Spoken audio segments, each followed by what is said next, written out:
আজকে মামাতো ভাইকে আইবুড়ো ভাত খাওয়ানো হবে, ওই জন্য কাতলা মাছ চলে এসছে। আর এই দেখো মাছের মাথাটা দেখো, এইটা দেওয়া হবে বরকে, মাছের মাথাটা বর খাবে, বরকে মাছের মাথা হবে। আর এই মাছ দিয়ে কালিয়া হবে। আর একটা জিনিস রেখে দেখো, চিংড়ি মাছ দেখো, এইটা এই দেখো চিংড়ি মাছ,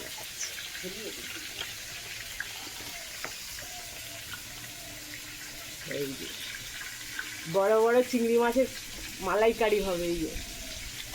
এই যে দেখো কত বড় বড় চিংড়ি মাছ। আর মাংসটা এখনো আনা হয়নি, এখন সকাল বাজে 8টা। এবার যাবে ভাই মাংসটা নিয়ে আসছে। আরও অনেক কিছু হচ্ছে রান্না, ওই যে উনুনে রান্না হচ্ছে সব। তো আমাদের সকালবেলা রান্নার প্রস্তুতি হয়ে গেছে। এবার ভাই আসবে, তখন সাজিয়ে দিয়ে আবার দেখানো হবে।